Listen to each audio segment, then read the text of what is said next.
y'all. So the clip y'all just saw is of my last boyfriend just messing with the lock on my door. He had unscrewed the screws, and that just really made me like so afraid. Like, I was afraid of him in the first place, and he knew that he often made me uneasy and scared, because I put a couple restraining orders on him a couple times and called cops on him sometimes.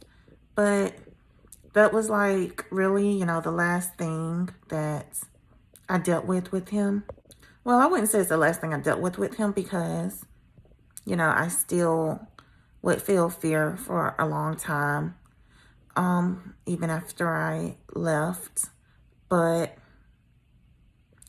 so yeah, he had messed with the screws so that the door would not properly, stay closed, stay locked, whatever. And then that's when my aunt, I spoke with my aunt and I told her about it. And she told me to just move in with my brother and sister. And so that's what I did. And that's what I felt I needed to do in order to, be safe. So, before I did that, though, I wrote a poem called Breathe. And it basically talks about some of the violence I encountered with him. And the reasons I was with him, because, we had good times. But so yeah, he and I had some good times. And I was also with him because, he was oftentimes a good companion.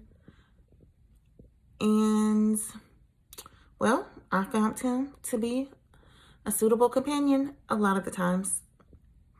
But there's no fear in love. So God's best for me wouldn't cause me to be in fear. So this is a poem I wrote last year.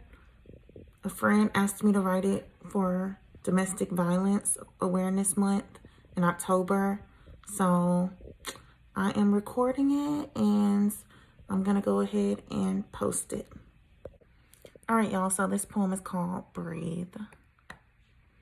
Breathe. That's what the Lord wants for me.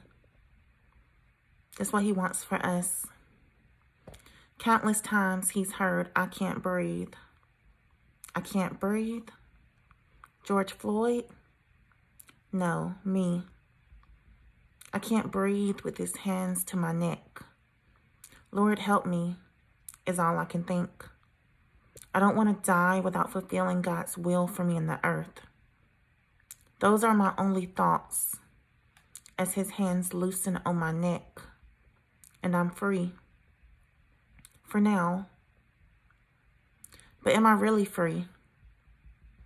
And what does freedom mean?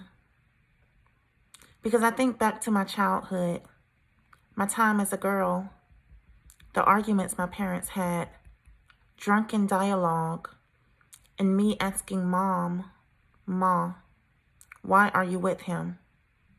That argument was bad.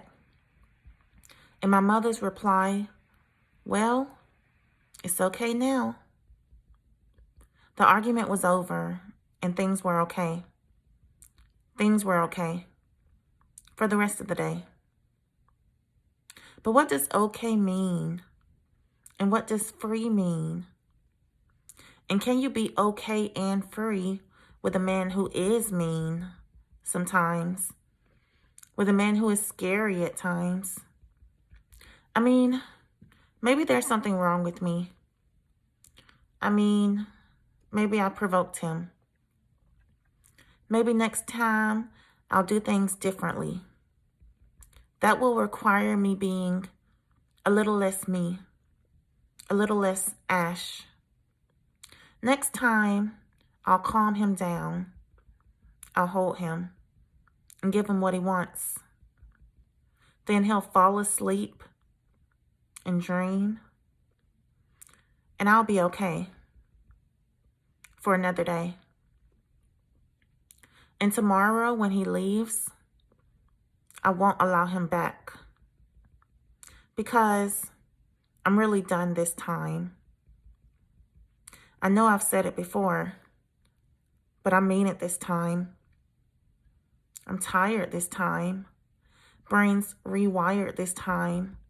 I can't be with the man I'm afraid of until I'm at the end of my own strength. I've reached the weakening of my will. And I miss him for one reason or another. No one understands that we had a lot of good times. That's what I think in my mind as I rewind and play back the good times, the memories, the laughter, the fun, the connection, the loneliness I'm now feeling, the despair, the correction has been thrown out the window because I'm overwhelmed by emotion. I'm overwhelmed by loneliness and by God's own words. It's not good for humanity to be alone. Well, I am, Lord. Now what? The loneliness is maddening. Rejection as a kid, rejection as a teen, then connection at 27 that made so much sense until it didn't. Then it did again when reality hit that I was alone again. A loneliness I've experienced all my life. I can't take the loneliness. I can't go through this again. Yes, at times I feared for my life, but he's my only friend. I can't be alone. This is not right. It's not God's design. I can't be alone with these thoughts in my mind. I can't be alone. I can't go back to those days. I'm not strong enough for that. I just breathe. I hear him say, breathe. You're not doing this alone. You're not in this alone. You have others to walk with you just as much as they can. But more importantly, you have me. Take my hand. Hold on as tightly as you need. Grab hold. The weight to bear is not too much for me. You've reached the end of you. Okay, I knew you would. That's why I'm here. I will that you would grab hold of my strength. It's made perfect in your weakness. It goes on forever. I won't leave you alone. I'll only make you better. I'll only make you stronger from day to day. And when you're weak, you'll still have enough strength to reach for me. I won't let you down. I won't leave you alone. I'm going to use all that hurt. My light will be shown. My light will shine through it all. I get the glory. You get the victory. Partner with me in this. Agree with me. It's going to take all your strength and some of mine to give me an unrelenting yes this time. And I'll be your friend and will be all you need. And when you're unsure, I'll take the lead because you are unsure of what okay means. And you're unsure as well of what it means to be free. But trust me and only me. I will lead you into truth. Trust me now, Ashley. The choice is up to you. Trust me now, Ashley. Believe my words are true. Trust me now, Ashley. You know what you must do. Trust me now, Ashley. To be fully used, submit yourself to me.